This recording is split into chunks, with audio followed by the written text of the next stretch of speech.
Sabe, só rapidinho, só para dizer, eu tenho um projeto, né? O meu coordenador de campanha fez eu escrever um projeto, e eu escrevi um projeto idealizando o que nós podemos propor para transformar realmente o país por meio da educação. Excelente. Ele passa por 4 eixos principais. O primeiro deles, não tem como falar de melhoria na educação se os nossos professores não receberem dignamente. Então passa por uma política de planos de cargos e salários séria. Posso um parênteses aí? Manda bala. O que ocorre no Paraná atualmente?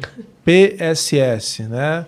Em vez o profissional da docência, da licenciatura, que podia pensar, poxa, eu vou fazer uma carreira na rede pública, vou dar aulas. Eu tenho muitos amigos que trabalham, né, na rede pública.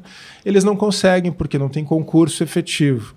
Então, tem o PSS, que são a contratação temporária. Então, o sujeito pode... Quase de um trabalho escravo docente. Sem nenhuma perspectiva de estabilidade, de carreira, né? O sujeito está lá agora, depois talvez não esteja, e cada renovação ele tem que reapresentar toda a documentação. É isso que o governador Ratinho Júnior faz. E para lucrar com isso, né? Porque agora ele terceirizou o processo e tem uma taxa de inscrição e esse instituto lucra em cima disso. É legal esse ponto, porque as mais de 300 páginas do edital, por um processo seletivo simplificado, coloca no seu slogan professores com piso de R$5.000, mas o edital está lá. Salário de R$21 a hora para professor formado e acadêmicos de R$16 a hora. É literalmente um descaso. Só para dar um exemplo, eu sou síndico do prédio lá em casa, né, onde eu moro. E qualquer técnico que eu contrato para fazer qualquer tipo de prestação de serviço, por exemplo, na última semana, foi lá mexer nas bombas da água lá, o técnico chegou, prestou o serviço, 50 minutos. Não deu 50 minutos porque a gente ficou batendo papo uns 15. Mas nem uma hora. R$200 deu nota fiscal. Por que é que um professor tem que ganhar R$21 sabendo que ele vai trabalhar antes, durante a aula e depois da aula? Ou seja, ele vai gastar pelo menos umas 3 horas para estar aqueles 50 minutos em sala de aula. Exato. Cara, isso é um descaso, um absurdo. Mas é para mostrar então que esse é o primeiro ponto. Isso. Não se pode pensar numa educação transformadora se aqueles que estão na linha de frente... Não tem uma perspectiva, uma valorização. Não tem dignidade. E isso está ocorrendo também, Djalma, tanto na rede pública, né, no ensino médio, como no ensino superior. O descaso com as nossas 7 universidades estaduais, com o enfraquecimento da autonomia universitária, com a desvalorização dos profissionais que atuam, né, na docência, está ocorrendo. Exatamente. E também em termos de infraestrutura das universidades, né? E só terminando aqui esse parênteses que a gente está assistindo, vício de filósofo, né? Começa a falar. Mas é um bate-papo legal, acho que essa é a ideia mesmo. Onde ocorre pesquisa no Paraná? É nas universidades públicas, estaduais e federais, majoritariamente, né? Claro que a gente tem também na rede privada muita coisa acontecendo, mas o papel de impulsionar a pesquisa é prioritariamente na rede pública, na universidade pública. E o Paraná tem essa rede das 7 universidades estaduais, com vários campi, presente em todas as regiões. Então, estrategicamente... Por que não valorizar isso com se a gente pensar sério, né? Um estado que, poxa, pode ser a vanguarda do conhecimento, da ciência, da pesquisa, com o desenvolvimento regional, já está tudo lá. Mas o que Ratinho faz? Está desvalorizando, está colocando um garrote, né, no pescoço das universidades e, com isso, servindo a interesses que não são os interesses prioritários do Paraná. Fecha parênteses, segundo ponto do plano. Esse é o segundo ponto, para mostrar exatamente como que a gente não precisa ter salário digno, é importante, imprescindível, mas é preciso ter condições de trabalho. E essas condições de trabalho se dá exatamente na quantidade de pesquisa que o sujeito consegue desenvolver. Então é preciso que tenha carga horária sendo disponibilizada. Não apenas 1/3 para professores preparar suas aulas, corrigir seus trabalhos, mas que ele tenha uma parte da sua carga horária dedicada exclusivamente à pesquisa. Você falou que faz parte do escopo das universidades públicas e de ensino superior a pesquisa e a extensão.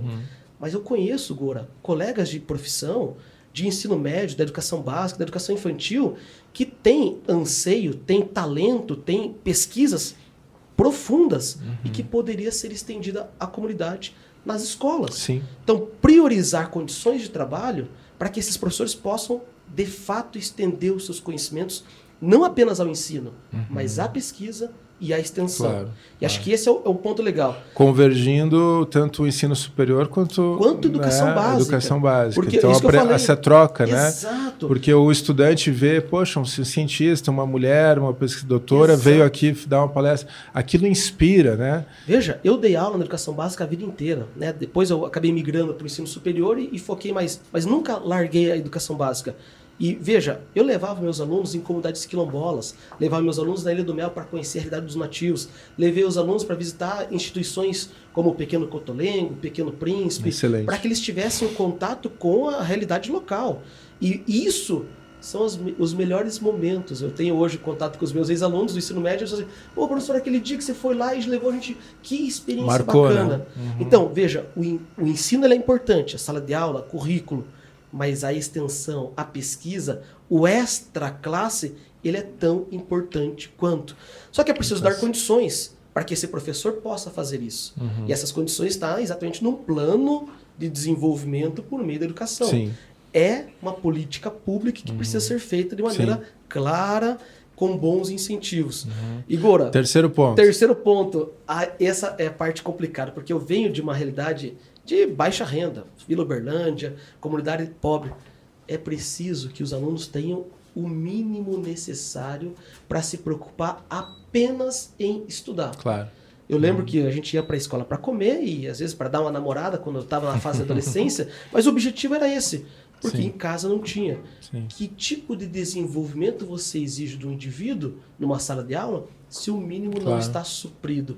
E por fim, mas não menos importante... Só aí também pensar, né, desde a alimentação ao transporte, a oferta da cultura, do esporte, que a escola ela pode ser esse centro de irradiação de bons hábitos, de boas práticas, e que a gente tem histórico, né? Por exemplo, dentro do PDT, eu já mencionei o Darcy, né? A gente falou, o Darcy Ribeiro, mas o próprio Leonel Brizola, quando governador, a escola em tempo integral, com todas as condições, que né? passa por uma alimentação saudável, né? Não por uma ração humana para dizer que está nutrido, mas por uma alimentação balanceada, saudável e ao mesmo tempo com incentivos. Às vezes a minha mãe só tinha lá os R$2 para deixar para a gente colocar ela deixava no açucareiro, né, que era o nosso cofrinho, ela deixava os R$2 e falava assim, ó, hoje é os 6 pães, um pacote de leite, e se der para comprar, se a inflação não fosse alta, 1 ou 2 ovos para fazer uma gemada, que era a única proteína que nós dava teríamos. para comprar e tudo isso com R$2. Com R$2. Década de 90 foi boa. Plano Real teve os seus méritos, né? Mas isso, Djalma, eu acho que é importante, né, essa reflexão, todo mundo que vai ver, vai ouvir, porque você ter mandatos, né, que se dispõem como o teu, né, sendo eleito, a defender essas bandeiras, defender essas políticas públicas, pensando que isso é um projeto de longo prazo. Exato. Né? E se a gente quer sair desse poço profundo que nos jogaram, não tem outro jeito. É a educação, é o processo. E eu acho que também pensar assim, né,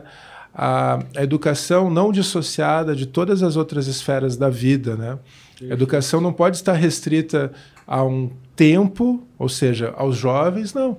Eu acho que o processo contínuo de educação, né, todos podem ter a possibilidade, a partir de um desejo, eu quero fazer um curso superior, eu quero continuar a aprender língua, eu quero aprender um saber. Exato. Não importa a tua idade e também não importa o local. Né? Naquele local na escola. Não, obviamente, a escola tem que estar em excelentes condições.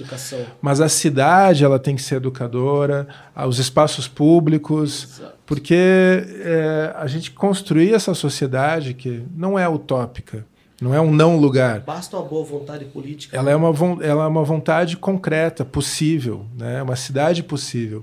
Para isso a gente tem que ter políticas públicas de longo prazo, de Estado, que não vão mudar conforme o vento das eleições. Conforme a bandeira, né?